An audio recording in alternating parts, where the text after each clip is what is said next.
Design, comparisons, display, 120 watt charging speed tests, software, speakers, 120 frames per second gaming, benchmarks, and finally cameras. This is my unboxing and immensely detailed review of the Xiaomi Mi 10 Ultra. The Chinese price is at the top. Unfortunately, this will not be coming to the global market, but it sits at around $800 when converting from the current exchange rate. You get a silicone case in the box, as well as a 6 ampere cable, a USB Type-C to headphone jack, and a massive 120 watt charging block.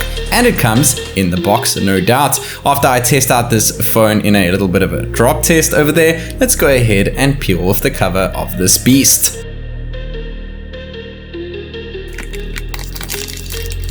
This is the transparent edition of the phone, and I must say it looks absolutely incredible.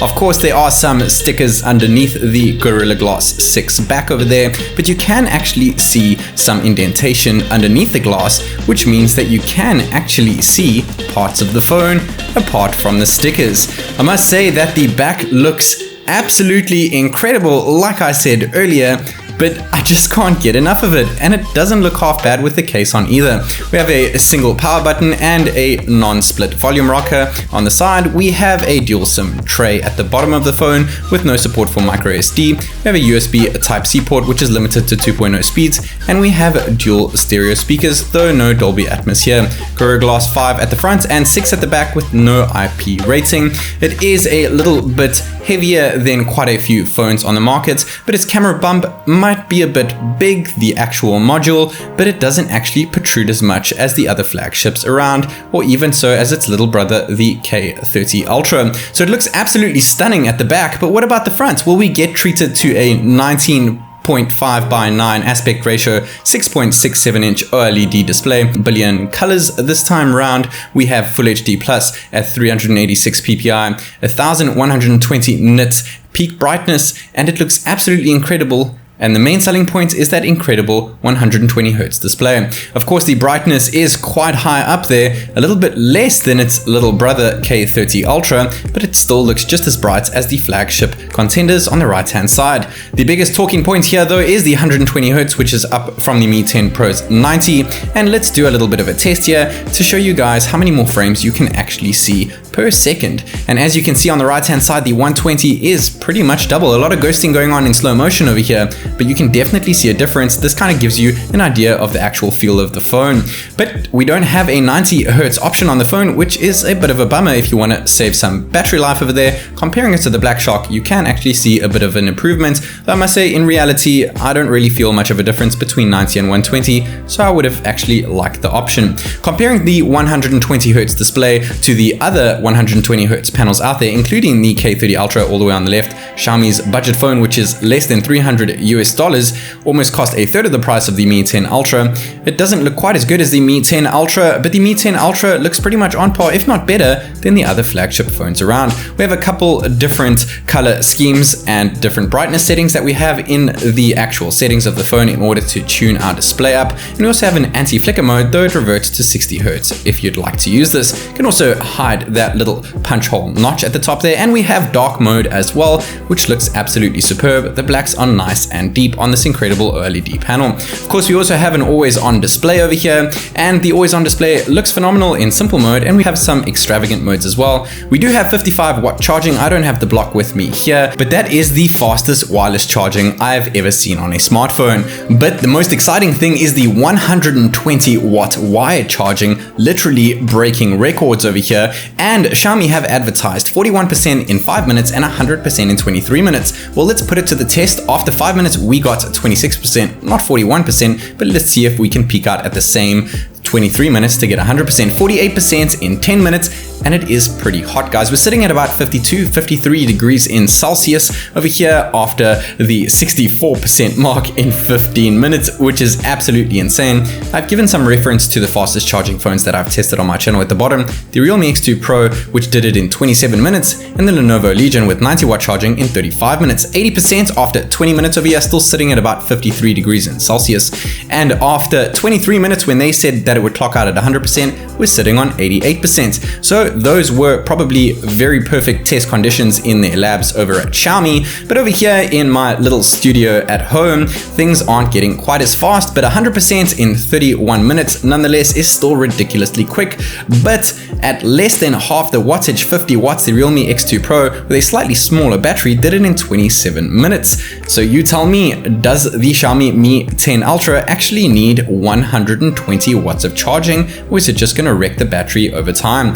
Once you do charge up your phone to full though, and jumping into the actual device, we have these incredible wallpapers. But before we get to those, let's focus on the fingerprint scanner. It's a bit slower than that of the OnePlus 8 Pro or other flagships around, and the facial recognition has quite a big animation as well. You're going to have to go ahead and disable animations, but knowing MIUI software, you're probably going to still have those animations when unlocking your phone nonetheless. The actual software itself is absolutely amazing. Using it has been better than any other experience I've had with previous MIUI devices. MIUI 12 is a serious breath of fresh air when using it, and we have a couple of different features that we can use. We have this awesome thing called floating window, but it doesn't seem to work with system apps, which kind of sucks. When you finally find an app that it works in though, you can get to use it and it works pretty decently.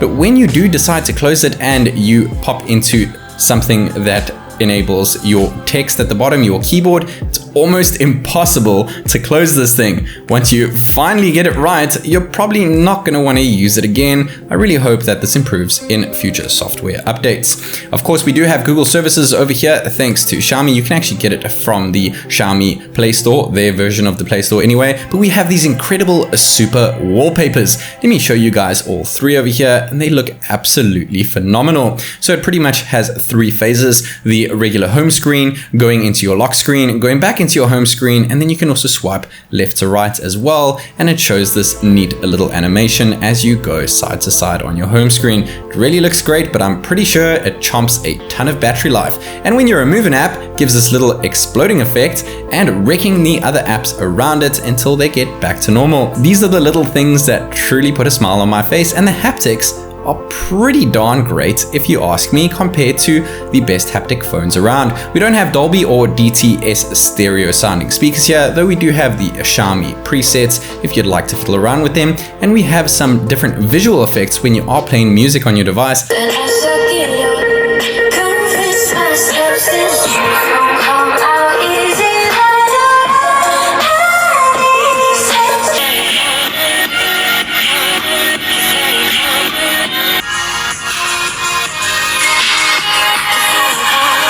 Those speakers sound great, though I don't think quite as good as the predecessor Mi 10 Pro. We do have game space over here, game turbo that is, in order to tweak your games. And the first game that we're going to test out here is Bullet Force.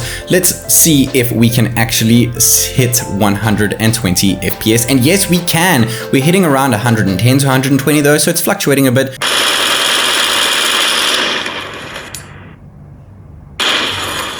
Next game that we have here is Dead Trigger 2. Once again, no frames per second cap. We're hitting ultra high graphics and 120 FPS. No problem on the Mi 10 Ultra.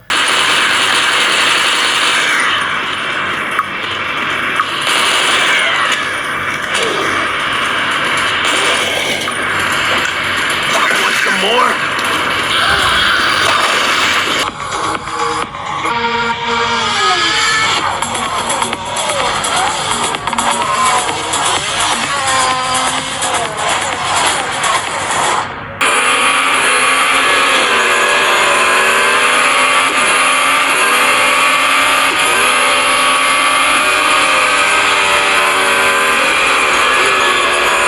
Real Racing 3 does support high refresh rate phones, but it doesn't seem to work on the Mi 10 Ultra. At least these speakers still sound absolutely incredible. Nevertheless, let's test out performance other than gaming on the smartphone. We're going to be running AnTuTu version 8. Bear in mind, we do still have the vanilla Snapdragon 865 powered chipset within the Mi 10 Ultra, not the upgraded Snapdragon 865 Plus. We're going to speed through AnTuTu here and get to the results. The battery dropped by 4%, which is slightly improved from the average Snapdragon 865 smartphone. The battery degrees in Celsius is slightly hotter, adding 8.4 over there. and the CPU added 9 degrees in Celsius as compared to the adding of 3.5 degrees Celsius on the average Snapdragon 865 powered phone. The Xiaomi Mi 10 Ultra scored a whopping 643,653 points, which is 4% better than the average Snapdragon 865 Plus powered smartphone, as well as an improvement by 7.6% to that of the Xiaomi Mi 10 Pro, its little brother, which scored under 600,000 points. We're going to speed through our next benchmark here, which is indeed Geekbench version 5.2, and get to the results. When it comes to CPU, single core and multi-core scores, the Mi 10 Ultra was placed right at the bottom, worse than the average Snapdragon 865 score. When it comes to GPU, using an OpenCL API, the Mi 10 Ultra was right in between that of the 865 Plus and the average 865. When it comes to Vulkan API GPU rendering, it was placed right at the bottom, below the average 865 score and below the average Snapdragon 865 Plus score too. Probably the biggest improvement in the Mi 10 Ultra is in the camera department. We have the same 20 megapixel selfie snapper though, so that hasn't really changed much, but I must say these selfies look absolutely amazing, besides for the portrait effects, which kind of give a lot of edge detection around my hair.